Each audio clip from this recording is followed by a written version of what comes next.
Ladies and gentlemen, peace and love. This is going to prove everything I said. You have Stockholm Syndrome and you don't have time for it because you are divided. If you're only one spirit, there's only one spirit. You're supposed to be what? Together, not divided. Tight like a glove. And I ain't talking about that OJ case. And what's going on? Y'all are divided. They want you, they teach you, you don't need your man, you don't need your wife, you don't need your husband, you don't need your freaking family, you don't need your freaking peoples. Step on your people's head to get further ahead, step on her head to get further ahead. You married, fuck that, go for yours. Make him do shit for you. That's where everything going wrong with everything.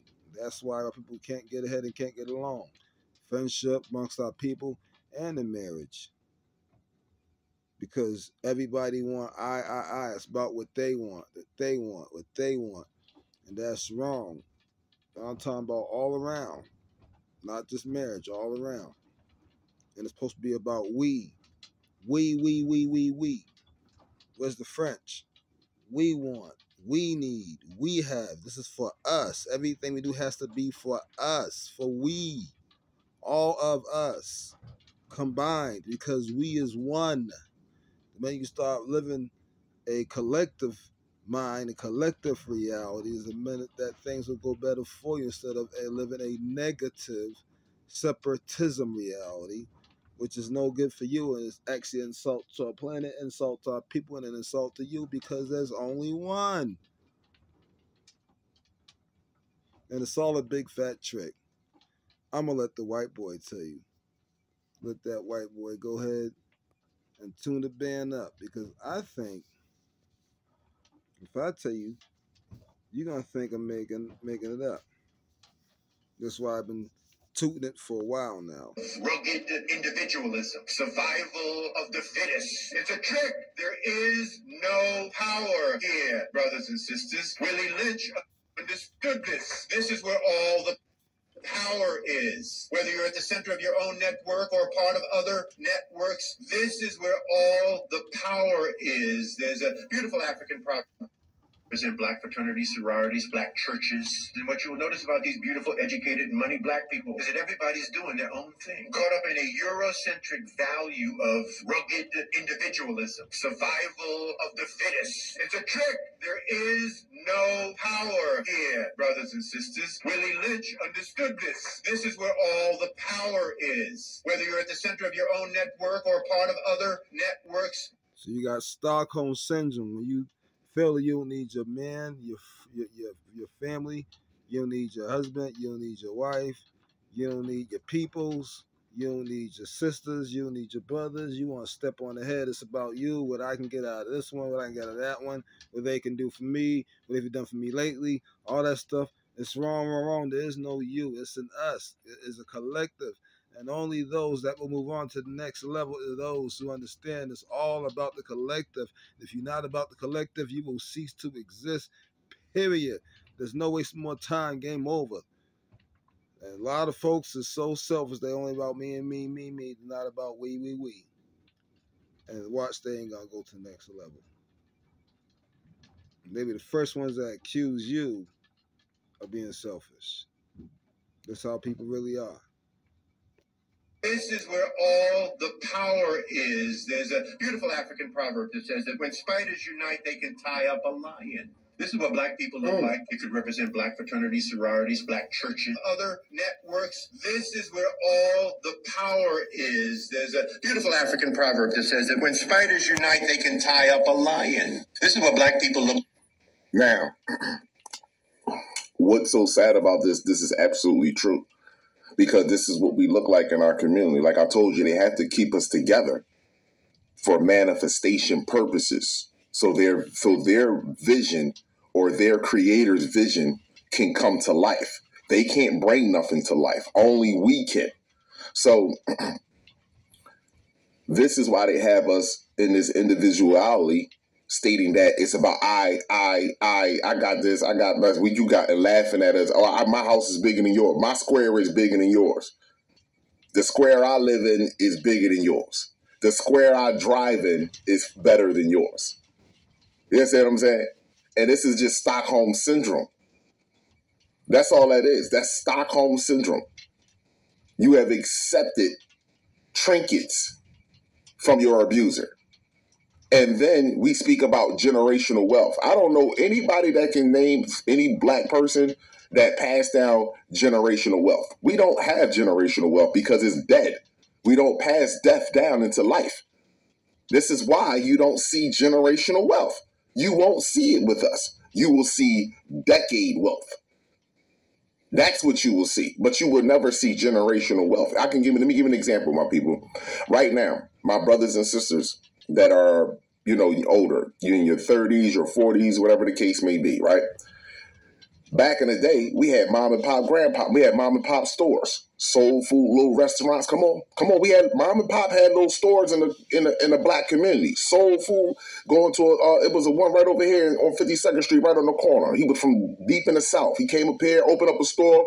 He cooked nothing but soul food, macaroni and cheese, candy, all the breakfast food, everything been going on for years. Went to pass it down to his children. They went on and went somewhere else, and the business shut down.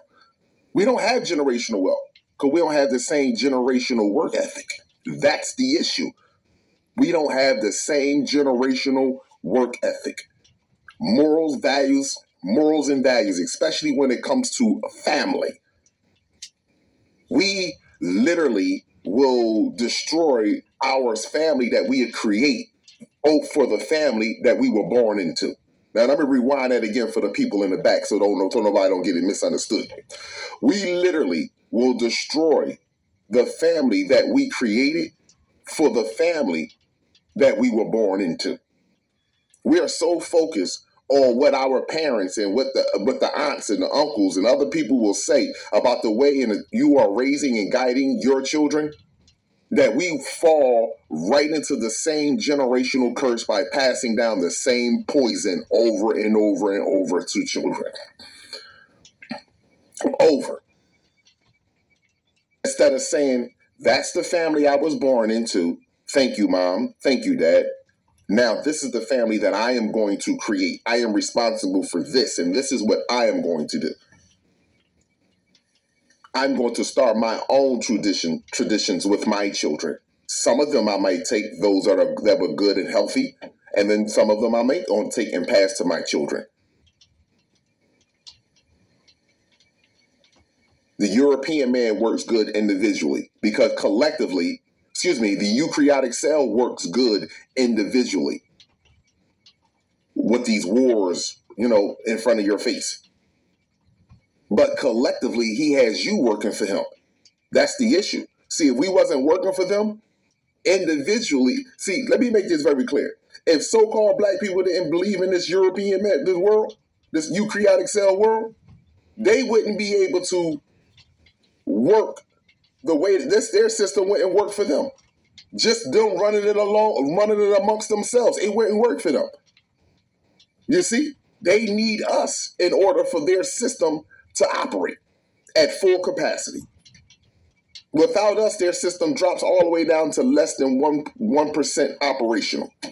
Less than 1% operational. Their entire system, their culture, everything, literally crumble without us. And your government, your scientists, your creators, they know this.